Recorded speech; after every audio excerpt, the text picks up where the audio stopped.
In this program, we aim to raise your awareness and understanding of low adhesion conditions and the effects they can have on train handling. Most of you have, at one time or another, experienced driving in these conditions, and you'll know just how important it is to identify where and when such conditions arise, so that you can adapt your driving technique accordingly. We'll explain what low adhesion is, how you can anticipate it, and what to do when you encounter it. We'll also look at some recent developments and explain what steps are being taken to manage this problem more effectively, including the formation of an adhesion working group. Let's start by looking at the instance which occurred in 1994, either wholly or partially as a result of low adhesion conditions. During the year, there were 91 signals passed at danger, 7 collisions with buffer stops, 1 collision with another vehicle, and 503 station overruns. The most serious of these incidents was the buffer stops collision at Slough last autumn. Fortunately, there have been no fatalities arising from low adhesion-related incidents, but many injuries have been caused, as well as damage to track and vehicles, and, of course, service disruption.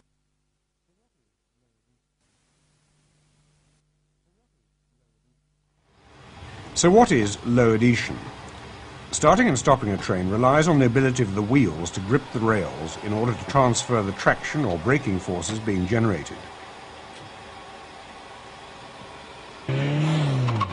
This is no different to your car, which relies on the grip of the rubber tire on the road surface during acceleration and braking. In railway terms, the amount of grip between the steel wheel and the steel rail is known as adhesion. This can best be considered as a measure of slipperiness. The adhesion available varies considerably from extremely low levels, when the rail is severely contaminated and therefore very slippery, to very high levels, when the rail is clean and dry. Before we look at the levels of adhesion necessary to start and stop a train, we need to consider how the adhesion level is measured. The technical term is mu, and it's normally written as either a decimal fraction, for example 0.1, or as a percentage, for example 10%. We'll use the percentage term for the sake of simplicity. To start a train on full traction power can require an adhesion level of up to 25%. To stop a train using a full service brake application requires an initial adhesion level of between 6 and 9%, depending on the type of brake system. In addition, modern multiple unit trains with enhanced emergency braking require an adhesion level of 12% when the emergency position is selected.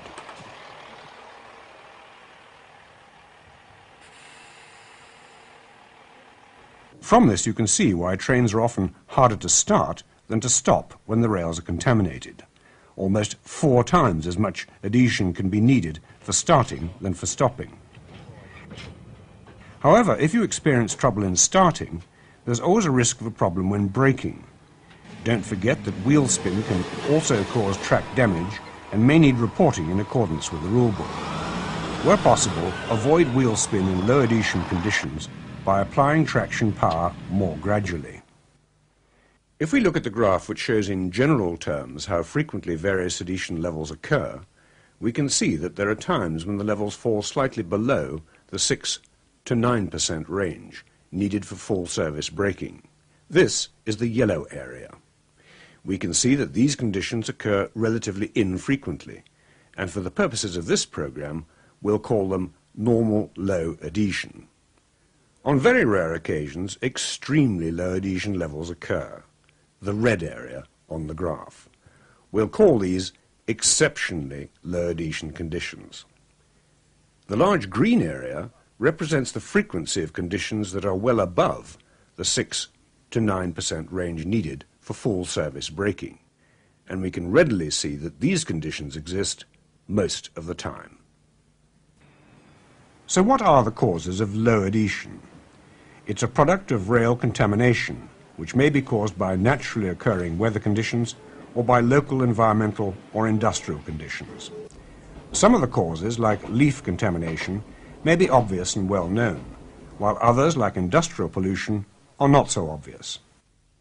They all have the same effect, however, and that's to reduce the level of adhesion, which sometimes results in extended stopping distances. Once again, look at the comparison with your car. Stopping on a dry road isn't a problem, even when you brake heavily. When the road surface is wet or greasy, it's a different story. You need much more distance to stop without skidding. If the road is covered with snow or ice, it's very difficult to stop the car at all. Exceptionally low adhesion may be viewed as the black ice condition on the road, an unseen danger to the unwary. So how do you know when and where low adhesion conditions might exist? Many locations are well known, but do you know where they are on the routes which you work over? Here are some common examples. Known leaf fall sites. During the autumn, fallen leaves are swept up and crushed onto the rail by passing trains. Coastal lines where sea spray settles on the rails. Industrial areas where pollution from nearby factories or particles such as coal dust or sawdust can contaminate the rails. Cuttings which are shaded from direct sunlight tend to trap moisture. Low adhesion can also be caused by particular weather conditions which can happen anywhere. For example, damp autumn mornings where the rail has a light film of overnight rust, or where the dew point is reached in the late evening. Light drizzle reduces adhesion, so does the first onset of rain after a dry spell. Quite apart from industrial and weather-related conditions, there are other less obvious causes such as fuel or oil spillage from locomotives, multiple units, and even aircraft.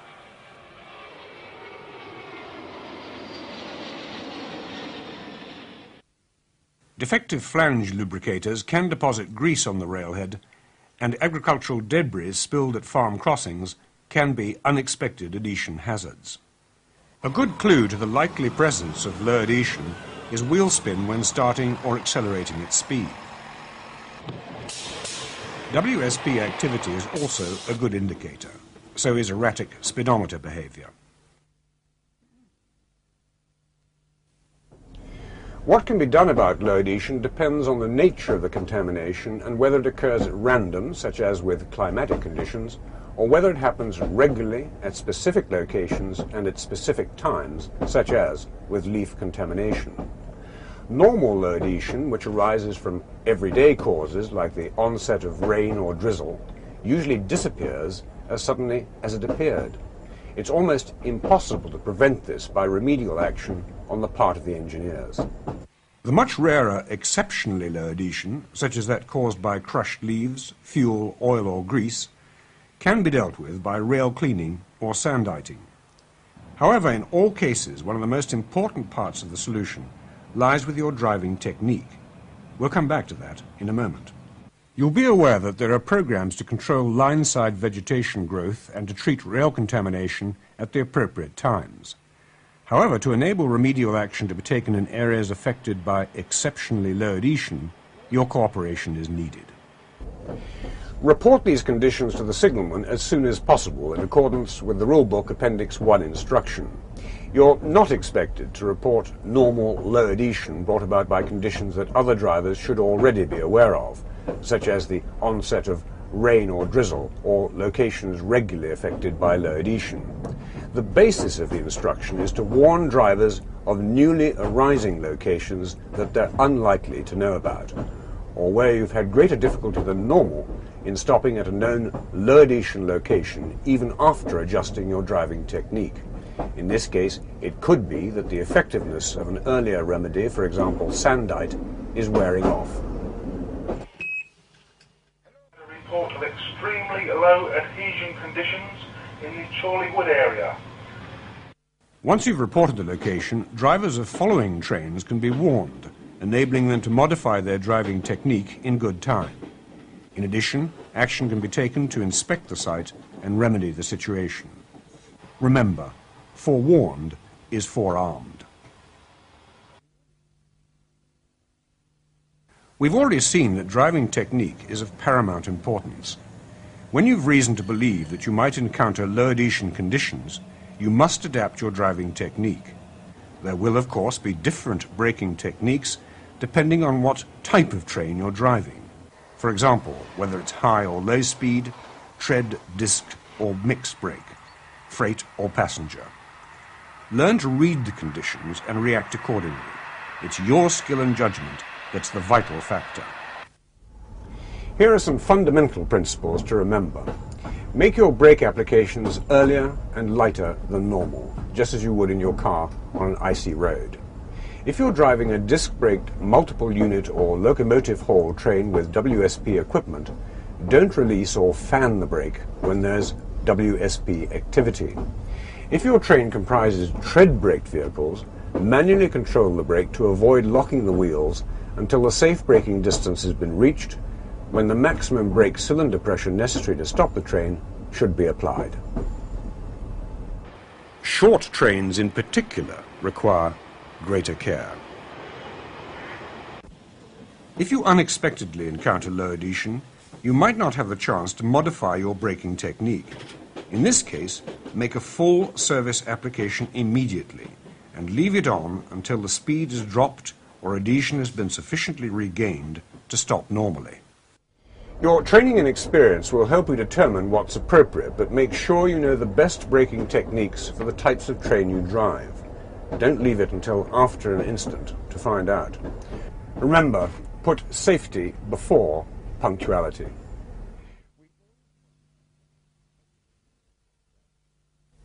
We've already talked about WSP equipment on disc-braked multiple unit and locomotive haul trains and how it's important to allow this equipment to operate in low adhesion conditions. Experience of incidents last year shows that many drivers still have a tendency to release the brake when WSP activity starts, contrary to braking instructions.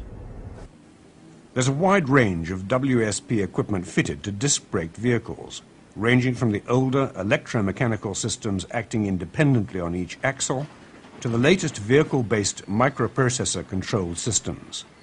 They all have one aim in common: to detect low adhesion on each axle down the length of the train and to make the best use of the adhesion available. This is achieved by rapidly adjusting the braking effort on each axle to the maximum that the rail condition will sustain. It's important to realize that low adhesion conditions aren't constant along a stretch of track. They rise and fall randomly. WSP reacts very quickly to every change, adjusting the braking on each axle to obtain the maximum possible braking effort at any instant in time. You can't necessarily judge what's happening from the indications you see and hear in the cab, as these only relate to the locomotive or leading vehicle, and not what's taking place down the length of the train. As a driver encountering low adhesion, can you ensure by manual control that the braking effort applied to each individual axle is the maximum the rail can sustain? In 1992, low adhesion tests were conducted to demonstrate the ability of the WSP against manual control by the driver. The results showed that under full service braking, WSP could consistently stop the train in a shorter distance than was possible by the driver manipulating the brake. With each new generation of WSP comes improvement in its performance. Most recently, modern microprocessor-controlled WSP has led to the virtual elimination of all-wheel lockups, even in exceptionally low adhesion conditions. This has been achieved by the development at BR Research of a test rig named Whisper, the Wheel Slide Protection Evaluation Rig. Whisper uses a powerful computer to test real WSP equipment, evaluating its efficiency in accurately simulated low adhesion conditions. Repeating the same tests over and over again, minor changes to WSP software can be assessed until optimum performance has been determined. Let's have a look at Whisper in action. What you're seeing now is a test run of an unmodified WSP rack under exceptionally low adhesion conditions.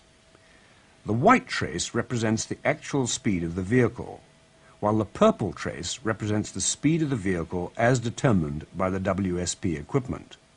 The red, blue, green and yellow traces show the individual speeds of each of the four axles on this vehicle. In addition, there's a velocity meter indicating the actual speed of the vehicle and a deceleration meter. What is immediately obvious is that the actual speed of the vehicle, the white line, is not dropping as quickly as the WSP thinks it is, the purple line. This is because the WSP normally determines the train speed by comparing the speeds of individual axles. With all 4 axles being subjected to controlled slide by the WSP, the system can no longer rely on axle speed comparison, and so has to calculate the train speed. As you can see, this calculation doesn't match what's happening in reality. At this point, the WSP thinks the vehicle is almost stationary, and so it switches itself off. In fact, the vehicle is still travelling at 60 miles an hour. This results in all axles locking. The 4 axle speed traces have dropped to 0. The vehicle is in an all-wheel slide. In these exceptionally low adhesion conditions, Whisper has calculated that the vehicle took 1,869 metres to stop from 75 miles per hour under a full-service brake application. Now let's run the same test under identical rail adhesion conditions, but this time with software controlling the WSP modified to its optimum configuration. This time you can see that the brake on one of the 4 axles, wheel set 1, is momentarily released at intervals of approximately 10 seconds. During its release, it returns to full speed, and is thus able to tell the WSP what the actual train speed is. This information is used to reset the calculated speed, matching it more closely with the real speed, keeping the WSP operative and avoiding wheel locking. During this test, the train took 1,586 metres to stop from the same speed of 75 miles per hour, reducing the stopping distance by 283 metres, an improvement of 15% and without wheel damage. Again, you should remember that these are extreme conditions which would normally be treated by the removal of contamination or by sanditing, but they serve to demonstrate the improvement that can be gained through upgrading of WSP equipment. Unfortunately, it's not simple to modify all WSP systems in this way, particularly the older types not controlled by software. The Whisper tests are helping to solve some of the problems of low adhesion, but there are no magic solutions. What we need is a range of measures, both to avoid rail contamination where possible and to manage it more effectively when it does occur. In March and April of 1995, British Rail held 2 seminars to seek the views of drivers, signalmen, engineers and managers in determining the nature of the problems and finding ways of moving towards solutions. The first seminar was addressed by Sir Bob Reid, then the chairman of BR, and many important issues were raised. These and other adhesion-related issues will now be tackled by a newly formed BR and Railtrack Adhesion Working Group. There are plenty of issues to look at, including technical on-train systems, reporting procedures and consequent remedial action, driver training, detecting and predicting low adhesion, to name but a few. You'll be briefed on the group's progress in due course. 2 trials are already underway, evaluating sanding equipment on South West trains Class 159s and Thames trains Class 165s. We're rapidly approaching the next autumn leaf fall season, so I hope you found this program helpful. Here are the main points again. Low adhesion can occur all year round due to various natural conditions or industrial contamination. Exceptionally low adhesion is rare and is normally associated with crushed leaves on the rails during autumn. There are no magic solutions to problems of low adhesion. We need to tackle them with a range of measures. Make sure you know where and when low adhesion conditions are likely on the routes you work over. Watch out for the telltale signs: wheel spin, erratic speedometer readings, the onset of particular weather conditions. Make sure you know the best braking technique for each of the types of train you drive. Adjust your normal technique. Brake earlier and lighter. If you drive disc brake trains with WSP, let the WSP operate. Don't try to beat it by releasing or fanning the brake. Report serious or prolonged wheel spin and monitor for serious wheel flats. Finally, report exceptional rail conditions to the signalman as soon as possible. Remember, safety before punctuality.